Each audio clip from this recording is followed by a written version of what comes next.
வணக்க மக்களே, சற்றுமுன் கிடைக்கப்பட்ட மிக முக்கிய தகவல் ஒன்று வெளியாக இருக்கிறதா. தம்பிக்காக இறங்கி வந்த அந்நியாரா மகனுக்காக பிரேமலதா எடுத்த ஒரு அவசர முடிவு என்ன? அதிர்ச்சியில் அறிவாலயம் மற்றும் எடப்பாடியார் டீமா வாங்க வெளியவே முழுமையாக கண்டலாம்.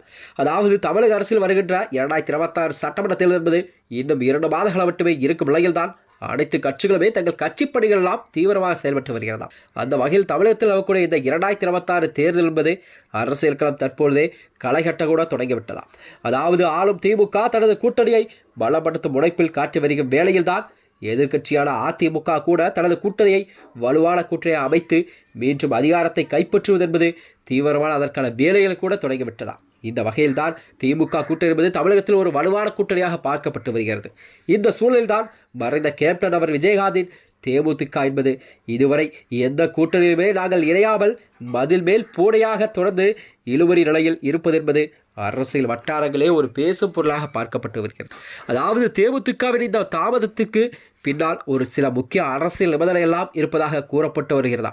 குறிப்பாக சொல்லப்போனால் தேமுதிகவின் பொதுச்செயலாளர் பிரேமலதா விஜயகாந்த் அவர்கள் தனது சகோதரர் அதாவது LK சுதீஷ்க்கு ஒரு மாநிலங்களவையும் இடத்தையும் அதன் மூலம் அவர் மத்திய அமைச்சராக வேண்டும் என்பதையும் ஒரு பிரதான கோரிக்கையாக முன்வைத்துள்ளார்.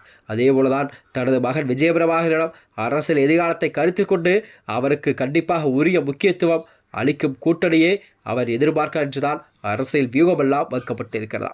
அதாவது இவர்கள் கேட்கும் இந்த நிபந்தனை கோரிக்கை என்பது கண்டிப்பாக இரு திராவிட கட்சிகளிடையே ஒரு பெரும் சலசலப்பை எல்லாம் ஏற்படுத்தி கொண்டிருக்கிறதா. அதாவது கடந்த நாடாளுமன்ற தேர்தலின் போது அதிமுக அளித்த அந்த மாநிலங்களவை சீட் வாக்குறுதி நிறைவேற்றப்படாதது தேமுதிக தலைமைக்கு ஒரு வருத்தத்தை ஏற்படுத்தி இருக்கிறது. தற்போது சூழலில் திமுக மற்றும் அதிமுக ஆகிய இரு கட்சிகளுக்கும் தேமுதிகவின் வாக்கு வங்கியை தங்களுக்கு சாதகமாக மாற்ற விரும்பினால் தேமுதிக கோரும் அந்த நிபந்தனை தொகுதிகளை கண்டிப்பாக ஒதுக்க தயக்கம் காட்டி வருகிறதா. இதனால் தான் மக்கள் விரும்பும் கூட்டணியை அறிவிப்போம் என்று பிரேமலதா காலம் தாழ்த்தி வருகிறார்.